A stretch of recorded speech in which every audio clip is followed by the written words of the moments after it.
တာတခုတော့ရှိရပါတက်ကြ strategy ပေါ့ trader ဒီ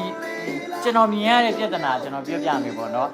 brother ဘာလို့ကြာလဲဆိုတော့တရက်တာရဲ့နှုံထားအရာကတော့ဒါအတက်ကြတော့ရှိနေမှာပဲရွှေရဲ့သဘောတရားဈေးကွက်ကိုဝင်ပြီးဆိုရဲဈေးကွက်အတက်ကြဒါဒေါ်လာ20နဲ့30အတက်ကြတော့ရှိနေမှာပဲဘာလို့တက်တာလဲအကြောင်းရင်းပြောပါဦးဘာလို့ကြတာလဲအကြောင်းအဲ့ဒါလိုက်ချအဲ့ဒါမှန်တယ်ဒါပေမဲ့ကိုယ့်ရဲ့ trading strategy ကိုဥတီရမှာဘာလို့အခုကြတက်ကြတိုင်းကျွန်တော်တို့ကဘာလို့ကြတာလဲဟာဘာလို့တက်တာလဲတော့အဲ့လိုအာယုံဆိုင်နေတဲ့အရာကျွန်တော်တို့ကိုနံပါတ်1အောင်မြင်မှုနဲ့ဝေးတာပေါ့နော်နှစ်ကသူဒီအခုပြောင်းလဲသွားတဲ့ပြောင်းလဲမှုနှုံးသည်ဘာမှအကြောင်းရင်းသိရှာပြီးပြောစရာလိုလည်းမလိုဘူးလေတရက်တာနဲ့ပြောရင်ရွှေရဲ့တရက်တာနှုံးထားပဲရှိတယ်အကြောင်းဝယ်အားနှုံးထားပဲရှိရင် impact အချိန်လည်းမဟုတ်ဘူး corrective time ရှိနေအဲ့တော့ဒီအချိန်မှာကျတော့ကျွန်တော်တို့ကကြတယ်လို့ပြောလို့မရအောင် retreat time ကျွန်တော်အများနဲ့ရှင်းပြနေတာ market က time frame အကြီးတွေမှာသွားကြည့်ရင် time frame အကြီးတွေအကြောင်းနဲ့ပြောရင် market ကခဏ retreat time ဖြစ်တယ် time frame အသေးတွေနဲ့ပြောမယ်ဆိုရင်အခုလက်ရှိမှာ corrective time အဲ့ဒီ corrective မှာကျွန်တော်တို့ကဒီ H1 မှာသွားကြည့်မယ်ဆိုလဲတိတာ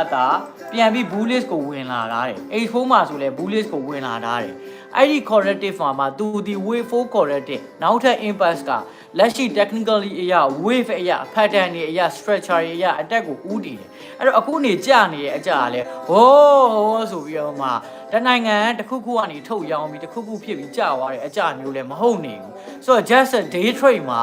ဝယ်လိုက်ရောင်းလိုက်ဆိုရယ်ဒီ retail trader တွေရဲ့ဝယ်ချင်းရောင်းချင်းဆိုရယ် corrective အပိုင်းခြားလေးပဲရှိတယ်ဆိုတော့ကျွန်တော်ပြောချင်တာအဲ့ point ပါ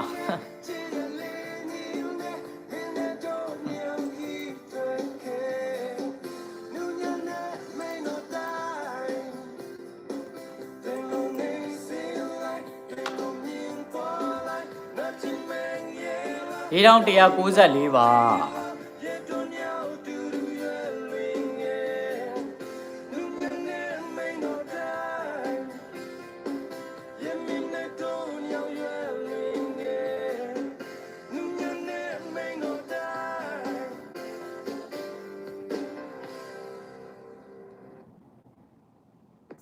12นี้ลุยไปช็อป Last Mall กัน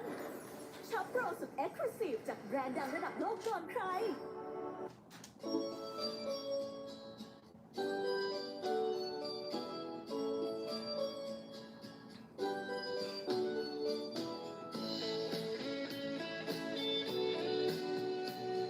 ကျွန်တော်တို့ဒီဒါ interest rate decision လည်းရှိမယ်เนาะ FOMC statement လည်းရှိမယ် conference လည်းရှိမယ်ဆိုတော့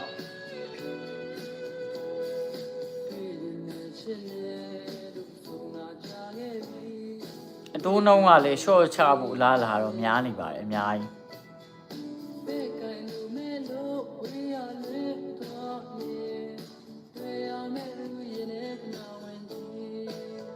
အဲ့တော့ဆက်ပြီးစောင့်ကြည့်မယ်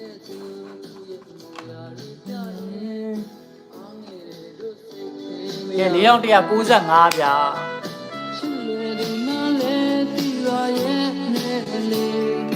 စေရနာရဲ့ရေစီကံမျိုးမီနဲ့သက်တာဘာများလုံးမိတယ်လဲညာတိုင်းကိုမှအိမ်မဲ့ရဲ့ချေလဲ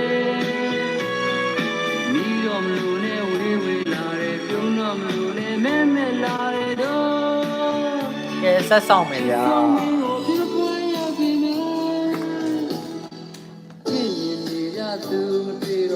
အဓိကတော့ trader ကိုသုံးတဲ့ strategy ကို follow လုပ်ပါကျွန်တော်ကတော့အဲ့ဒါပဲအဓိကအကြံပေးခြင်းတယ်ကိုသုံးတဲ့ strategy ကိုတေချာ follow လုပ်ပြီးကိုချမှတ်ထားတဲ့စည်းကမ်းကိုတေချာ follow လုပ်အဲ့ဒါအရင်ရေးကြည့်တယ်အောင်မြင်မှုမှာအဓိကအရေးကြီးဆုံးကအဲ့ဒါပဲကျွန်တော်တို့ဒီ strategy ကိုတေချာ follow လုပ်ဖို့လိုတယ်ကို strategy ရှိလိမ့်မယ်အဲ့ဒီ strategy ရဲ့အတိအကျကို follow လုပ်ဒီဘယ်ချိန်ဝင်မယ်ဘယ်ချိန်ထွက်မယ်ဘယ်ချိန်မှာ trade မယ်စသဖြင့်ဒီအလုပ်ပေါ်မှာထားရတဲ့ဒီစီကံအနေပေါ့နော်ဒီ trade ပေါ်မှာထားရမယ်ကိုယ့်ရဲ့ဒီအလုပ်ငန်းကြီးပေါ်မှာကိုသတ်မှတ်ထားတဲ့စီကံချက်တွေအဲ့ဒီစီကံတွေကိုယ်တိုင်မချိုးဖောက်နေပေါ့နော်စီကံဆိုတာဗျာကျွန်တော်ပြောပြခြင်းတယ်အဲ့ဒါကလေ